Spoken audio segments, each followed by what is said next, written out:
Hello everyone! Let's get into today. I want to dive into a topic that often gets misunderstood, the functional freeze response. I recently discovered this term and it felt really close to home. If you ever find yourself feeling stuck or overwhelmed, this video might just be for you. We'll break down what it is, the signs to watch for, and how to effectively manage and overcome it. So make yourself comfortable and let's get started.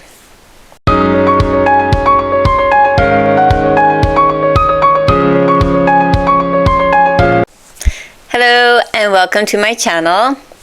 I'm Amanda and I'm on a personal journey of healing and self-discovery. I'm working to find the right balance between my feminine and masculine energies. I'm not a licensed therapist. These videos reflect my own experiences. So take what resonates with you, and I encourage you to share your own stories and experiences in the comments below. I'm sorry it's been a couple weeks since I last uploaded a video. Life got pretty hectic these days. Work, family, and friends, and some issues at City Hall, etc. I did manage to take a trip to Tokyo for a weekend to attend the annual Asakusa Samba Festival, which I got to participate in, so that was something great and a good experience. And I finally got to see my friend who recently has been battling with lung cancer. It was a short and quick visit, but a meeting I'll treasure, and he's doing good. So, not long ago, I was scrolling through my social media feed when I stumbled upon a post that really resonated with me. I'm talking about the very thing I was experiencing in that moment. Mindless scrolling, feeling mentally numb and exhausted, yet still going through my daily routine as if everything was perfectly fine. It hit me that maybe I am in a functional freeze. So I decided to dig a little deeper to find out more about what it is and if I was in it. I wanted to find ways to break free from it. To start, let's clarify what we mean by the functional freeze response.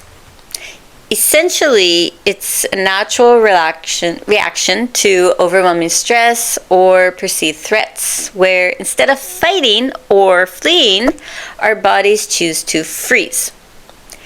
It's like pressing the pause button when we encounter something too intense to deal with. So this response has its roots in our evolutionary biology. Picture our ancestors facing a predator.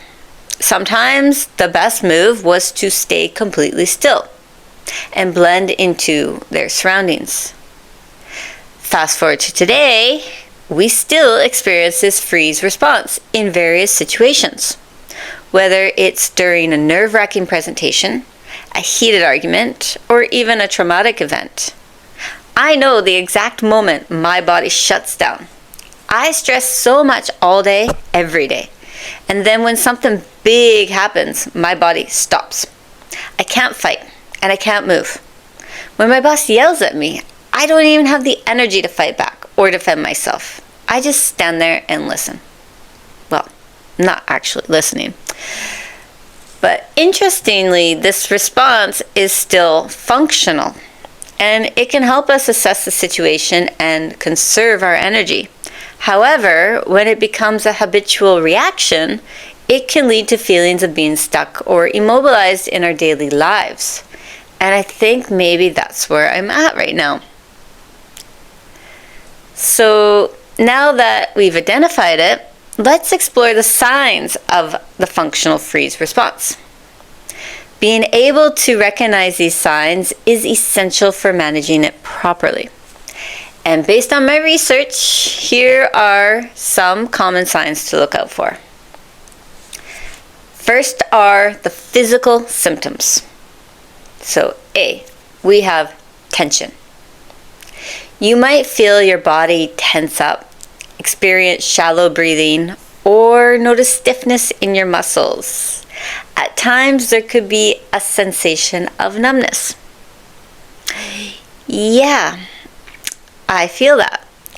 I'm not sure I even remember what it feels like to have relaxed muscles. I have to remind myself to breathe. I also have to tell myself to release my jaw throughout the day. Have you ever caught yourself with your tongue pushed on the roof of your mouth? That's tension. My dentist can attest to my jaw clenching. He's actually not happy with me and how it's affecting my teeth. I tell him I'm trying to stop. Some days the clenching is so strong and painful. I actually have to put something like a round rubber mouthpiece in my mouth just to stop the clenching and to force my jaw open and to relax. Yes, I know it sounds silly. Trust me, it looks silly, but it helps release. Next physical symptom is mental fog. You may struggle to focus or feel disconnected from your thoughts and environment. It's like your mind is on pause. I feel like there's a cloud hovering over me every day. I'm present, but everything feels unclear. My memories seem a bit blurry, like I question what happened, and although I remember, I feel like it wasn't me. It feels like a dream, and I question if things really happened or if I dreamt it. And then we have emotional withdrawal. You might notice a sense of emotional detachment or a disconnect from your feelings. This can often come with anxiety or depression. I find myself saying daily, I just don't know. I'm unsure of what I should be feeling right now, and I don't know how to respond to others. Secret, many people don't know, but when I'm feeling this withdrawal, I can still put myself on autopilot. I've been conditioned to know the societal response expectations and can perform such responses towards others so they don't suspect my withdrawal. But I know personally I'm withdrawing. So other categories of symptoms of the functional freeze are avoidance behaviors. So if you notice yourself steering clear of situations that provoke this response, such as skipping social events or avoiding conflicts, that's definitely a clue it's worth looking into. I often make plans because everyone insists that socializing is beneficial, but honestly, I'd rather not be there. I prefer solitude. I can't even step outside without my earphones some days. I actually feel exposed without them. For example, being in Tokyo last weekend was a bit overwhelming for me at the time. Dragging my luggage around the big crowds, I desperately needed my earphones to feel a sense of isolation and peace. Number 2, difficulty in decision making. You may find it hard to make decisions feeling stuck with all the choices available. I have plenty of options, yet I hesitate to choose any of them. I think that's why I prefer to have people just tell me what to do sometimes. It's one less thing I have to think about. So if you see any of these signs in yourself, don't fret. You're not alone. I've ticked off all these boxes, but the good news is that there are ways to tackle it. So, how can we break free from this functional freeze response and take back control? Luckily, I discovered some helpful strategies. Okay, first is grounding techniques. These methods can assist you in reconnecting with your body. Try to focus on your senses. What can you see, hear, smell, touch, and taste? Grounding exercises can help you return to the present moment. One thing I love to do is visit the park at night. It's quite safe where I live in Japan. And walk barefoot on the grass for about 5-10 minutes. I breathe slowly and soak in my surroundings. So grounding with the earth is incredibly beneficial. It helps you reconnect with nature and your senses, pulling you away from the technology that often consumes us. I've actually started craving to do this at least once a week. Okay, number 2, controlled breathing. Try practicing deep breathing techniques. Breathing in deeply through your nose on a count of 4. Hold that breath for 4, and then exhale slowly through your mouth for another count of 4. This technique can soothe your nervous system and help you break free from feeling stuck. Sometimes when I chat with my friend who practices Reiki, he guides me through my breathing and helps me visualize a protective white light surrounding me. So this visualization allows me to learn how to control the size and the location of the light around my body. It helps my mind and body become more focused, and it trains me to be more in control when the overwhelming moments pop up. Okay, number 3, movement. Get moving with some light physical activity.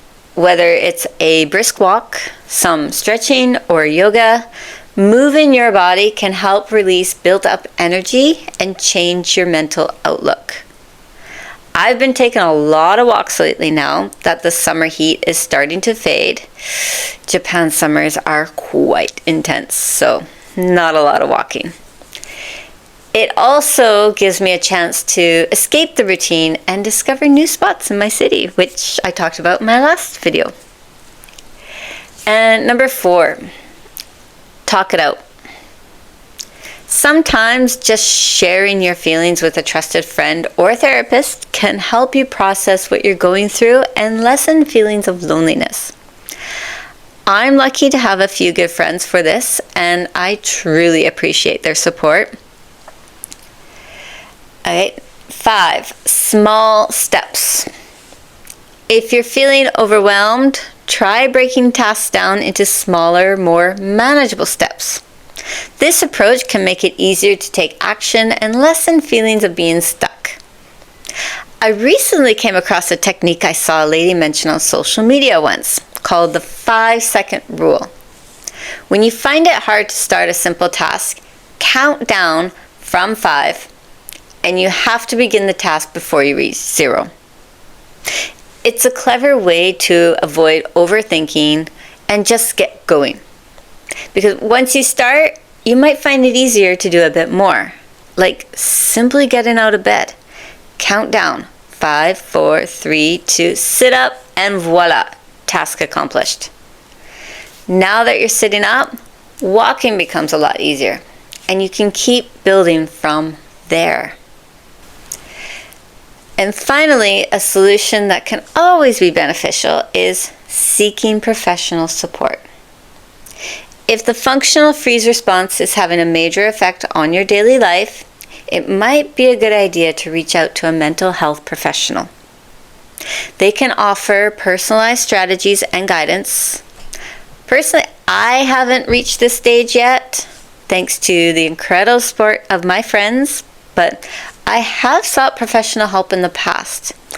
It's important to find the right fit for you.